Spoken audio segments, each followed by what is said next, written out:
Esdras, chapitre 8. Voici les chefs de famille et les généalogies de ceux qui montèrent avec moi de Babylone sous le règne du roi Artaxercès. Des fils de Phiné, Gershom. Des fils d'Ithamar, Daniel. Des fils de David, Hattush. Des fils de Shekania. Des fils de Paréosh, Zacharie, et avec lui 150 mâles enregistrés. Des fils de Pachat-Moab, Eljoénaï, fils de Jérakja, et avec lui 200 mâles.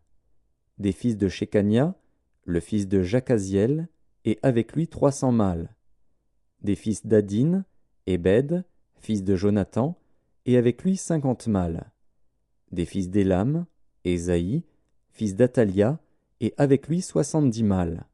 Des fils de Shéphasia, Zébadia, fils de Michaël, et avec lui 80 mâles. Des fils de Joab, Abdias, fils de Jéhiel, et avec lui 218 mâles. Des fils de Shélomis, le fils de Josiphia, et avec lui 160 mâles. Des fils de Bébaï, Zacharie, fils de Bébaï, et avec lui 28 mâles. Des fils d'Asgad, Jochanan, fils d'Akatan, et avec lui 110 mâles.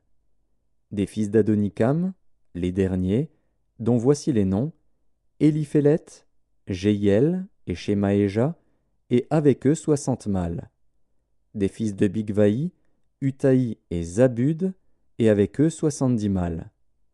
Je les rassemblai près du fleuve qui coule vers Ahava, et nous campâmes là 3 jours.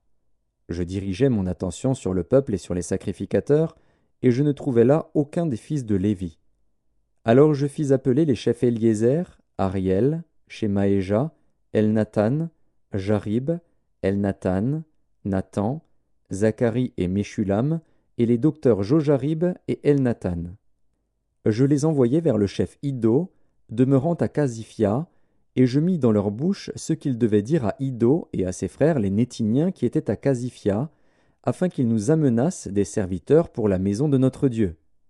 Et, comme la bonne main de notre Dieu était sur nous, ils nous amenèrent Chérébia, homme de sens, d'entre les fils de Machli, fils de Lévi, fils d'Israël, et avec lui ses fils et ses frères, au nombre de 18. Achabia, et avec lui Ésaïe, d'entre les fils de Mérari, ses frères et leurs fils, au nombre de 20. Et d'entre les Nétiniens, que David et les chefs avaient mis au service des Lévites, 220 Nétiniens, tous désignés par leur nom. Là, près du fleuve d'Ahava, je publiai un jeûne d'humiliation devant notre Dieu, afin d'implorer de lui un heureux voyage pour nous, pour nos enfants, et pour tout ce qui nous appartenait. J'aurais eu honte de demander au roi une escorte et des cavaliers pour nous protéger contre l'ennemi pendant la route, car nous avions dit au roi: La main de notre Dieu est pour leur bien sur tous ceux qui le cherchent, mais sa force et sa colère sont sur tous ceux qui l'abandonnent. C'est à cause de cela que nous jeûnâmes et que nous invoquâmes notre Dieu, et il nous exauça. Je choisis 12 chefs des sacrificateurs, Chérébia, Achabia, et 10 de leurs frères. Je pesai devant eux l'argent, l'or et les ustensiles donnés en offrande pour la maison de notre Dieu par le roi, ses conseillers et ses chefs, et par tous ceux d'Israël qu'on avait trouvés.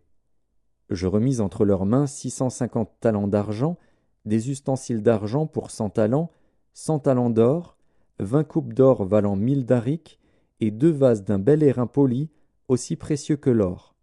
Puis je leur dis: Vous êtes consacrés à l'Éternel. Ces ustensiles sont des choses saintes, et cet argent et cet or sont une offrande volontaire à l'Éternel, le Dieu de vos pères. Soyez vigilants, et prenez cela sous votre garde, jusqu'à ce que vous le pesiez devant les chefs des sacrificateurs et les Lévites, et devant les chefs de famille d'Israël, à Jérusalem, dans les chambres de la maison de l'Éternel. Et les sacrificateurs et les Lévites reçurent au poids l'argent, l'or et les ustensiles, pour les porter à Jérusalem, dans la maison de notre Dieu. Nous partîmes du fleuve d'Ahava pour nous rendre à Jérusalem le 12e jour du 1er mois. La main de notre Dieu fut sur nous et nous préserva des attaques de l'ennemi et de toute embûche pendant la route. Nous arrivâmes à Jérusalem et nous nous y reposâmes 3 jours. Le 4e jour, nous pesâmes dans la maison de notre Dieu l'argent, l'or et les ustensiles que nous remîmes à Mérémoth, fils d'Uri, le sacrificateur. Il y avait avec lui Éléazar, fils de Phiné, et avec eux les Lévites Josabad, fils de Josué, et Noadia, fils de Binui. Le tout ayant été vérifié, soit pour le nombre, soit pour le poids, on mit alors par écrit le poids du tout. Les fils de la captivité revenus de l'exil offrirent en holocauste au Dieu d'Israël 12 taureaux pour tout Israël, 96 béliers, 77 agneaux et 12 boucs comme victimes expiatoires, le tout en holocauste à l'Éternel. Ils transmirent les ordres du roi aux satrapes du roi et aux gouverneurs de ce côté du fleuve, lesquels honorèrent le peuple et la maison de Dieu.